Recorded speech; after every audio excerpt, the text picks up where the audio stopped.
কিরে মানব, গরম পড়তেছে? পড়তেছে মানে হেভি লেভেলে গরম পড়তেছে। এরকম করে যদি গরম পড়তে থাকে আমি কি বেঁচে থাকবো? সে তুই বেঁচে থাকবি কে থাকবি না সেটা তোর ব্যাপার। এমনিও তোর মতন পাপি পৃথিবী থেকে দু তিনটে কমে গেলে পৃথিবীতে একটু হালকাপানা হয়ে যায়।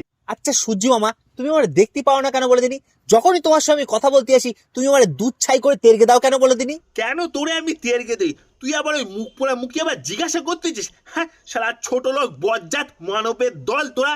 হ্যাঁ, সারা সারা পৃথিবী থেকে সব গাছপালা কেটে দে, সেখানে তোরা ঘর বাড়ি করতেছিস। তোরা দেখেলিস এই বছরে তোদের যা করবো না, হ্যাঁ, এত পরিমাণে তাপ দেবো। তোরা যদি মানবতন্ত্রী না হতে পারিস, আমার নামও সূর্যি নয়, এইখান কথাই বলে রাখলুম। সূর্য মামা, তুমি আমাদের এরম করে বলতেছো? তোমার কি আমাদের মানবদের দিকে একটু মায়া দেওয়া হয় না? মায়া দয়া আর তোদের ওপরে, এই ছা ছা ছা ছা ছা, আমার হাতে যদি কোনো পাত থাকতো না, তোদের এক্ষুনি জলকে মেরে দিতুম। শুধু ওপর মহল থেকে চাপ রয়েছে, ওই জন্যই তোদের এখনো পর্যন্ত কিছু করে উঠতে পারতেছি না আমি। সূর্য মামা, তুমি যদি আমাদের সঙ্গে এরম করো আমি কিন্তু তোমার নামে মহাকাশে কেস করব। হাই শালা হতচ্ছাড়া বাচ্চা, আয় ওপরে আয়, কেস করবি আয় আমার নামে।